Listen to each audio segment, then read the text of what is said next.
Pozdrav svima, Mario je, evo, vrijeme za još jedan video u vezi akni i Roakutana.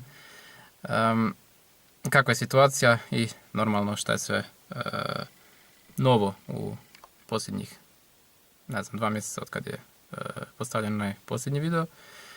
Imam nekih novosti, nekih malo boljih, nekih malo loših, dakle,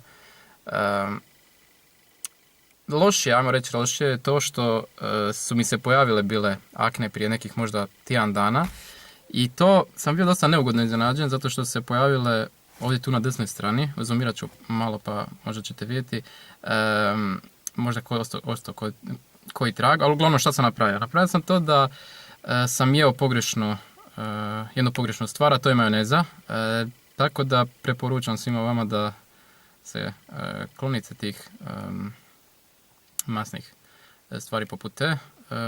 I primijetio sam baš kad sam prestao s tom majonezom i kad sam uzeo Sonu gel, što mi je preporučila dermatologica, da se to povuklo i eto, hvala Bogu se nije vraćalo.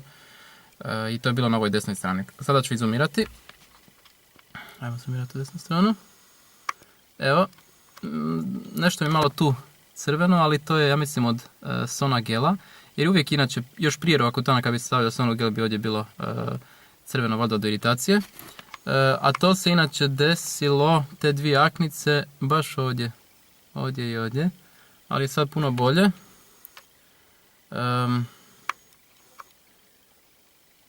Eto, situacija je inače standardno ok. Lijeva strana je uvijek dosta zahvalna i nema nekih problema sa njom.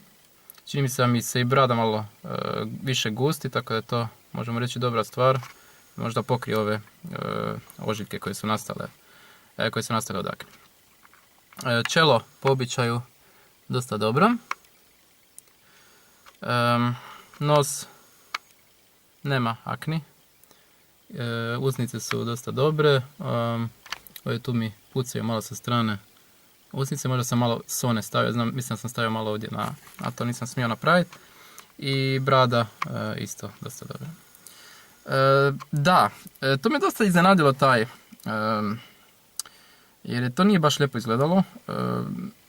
Već sam navikao kako mi je ono dosta čisto i dosta suho to, tako da kad se te dvije akne pojavile nisam baš bio sretan i zadovoljan.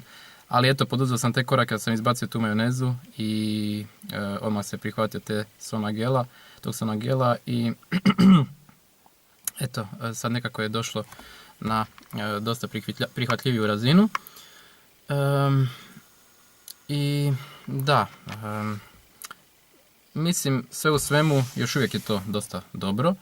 Nadam se da se neće pogoršavati u buduće, ali kao što hoću reći, morate se paziti ovih masne hrane i općenito tih umaka koji negativno djeluju na ten i na lice. Što se tiče nuspojava u ovih posljednjih 2 mjeseca nisam ništa iskusio, nekakvih problema sa, ne znam, pamćenjem ili bolovima u zglobovima, mišićima i tako, nema toga, ni usnice mi se baš više ne suše, evo tek sam sastavljao Sonu gel po licu pali i eto možemo jedino reći ovdje na ovom dijelu kako se malo crveni zbog, nekako mi se čini da tu koža najosjetljivija, ali sve u svemu jako sam zadovoljan. Ja mislim da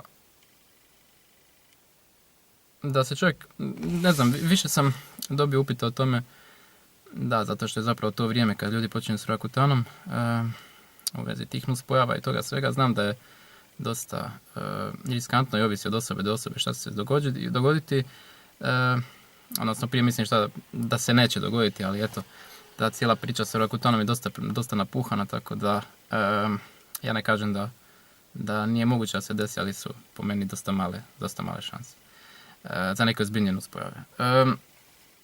Da, tako je vrijeme da ljudi počinju s Roakutanom, tako ako bilo ko ima kakvih pitanja, slobodno postavite dolje u sekciji komentara i to je bilo to. Ja vas pozdravljam do neke druge prilike.